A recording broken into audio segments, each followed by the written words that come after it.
Welcome to my channel. আমার চ্যানেলে আপনাদের স্বাগতম। চলে আসছি আর একটা নতুন রেসিপি নিয়ে। এই রেসিপি বানানোর জন্য এখানে আমি কিছু সজনে পাতা নিয়েছি, আর একদম কচি দেখে দু একটা এই যে এইরকম কুমড়ো পাতা নিয়েছি।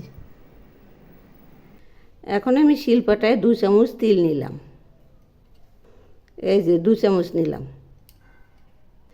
এবার আমি সর্ষে বাটার মতো করে এই তিলগুলো বেটে নিচ্ছি, এই যে এই রকম করে, এই যে দেখুন এইরকম হবে।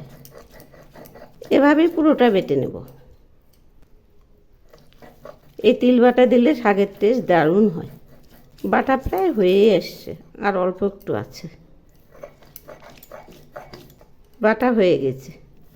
এবার আমি এগুলি একটা বাটিতে তুলে নেব।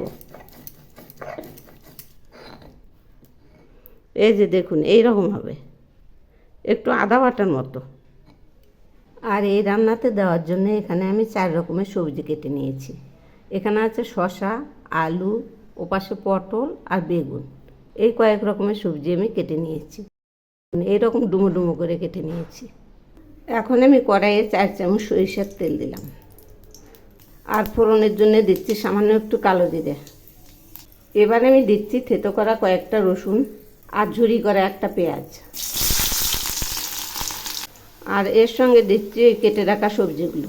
তো প্রথমে আমি আলুগুলো এই পেঁয়াজের সঙ্গে ভেজে নেব। যেহেতু আলু ভাজতে একটু সময় লাগে, সেজন্য আলু আর পেঁয়াজ একসঙ্গেই ভেজে নেব। তারপর ওই বাকি সবজিগুলো দিয়ে দেব।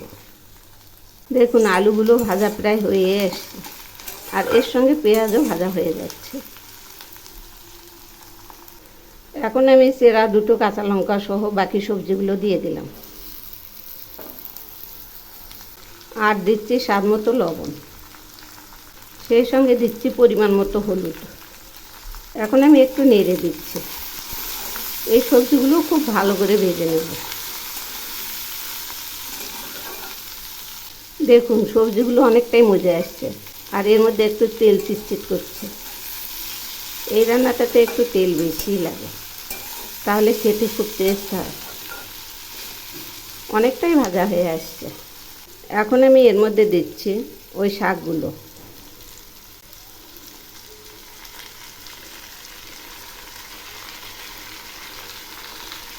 আবারও নেড়ে দিচ্ছি।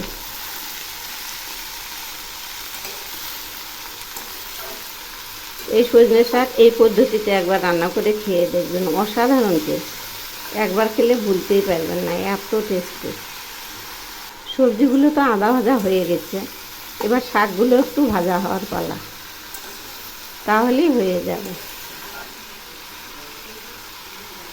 এখন আমি এর মধ্যে দিচ্ছি টিস্পুনের 1/4 চিনি। এই রান্নাটাও একটু ঝাল ঝাল মিষ্টি মিষ্টি হলেই ভালো লাগে। দেখুন না, দেখেই খেতে ইচ্ছা করছে, এত সুন্দর কালারটা হয়েছে। এর রঙটাও যেমন, খেতেও তেমনি টেস্টি। রান্নাটা প্রায় হয়ে আসছে। এই যে দেখুন, রান্নাটা থেকে একটু একটু তেল ছাড়ছে। এবার আমি এর মধ্যে দিচ্ছি ওই তিল বাটা। তিল বাটাটা সবার শেষেই দিতে হয়। আবারও একটু নেড়ে দিচ্ছি। এই তিল বাটা দিলে শাকের টেস্টটা দারুণ হয়। দেখুন একদম মাখা মাখা হয়ে আসছে। এখন আমি একটু ঘন ঘনই নাড়ব। এই যে দেখুন এইরকম হয়েছে, আরও অল্প হবে। রান্নাটা এখন প্রায় হয়ে আসছে।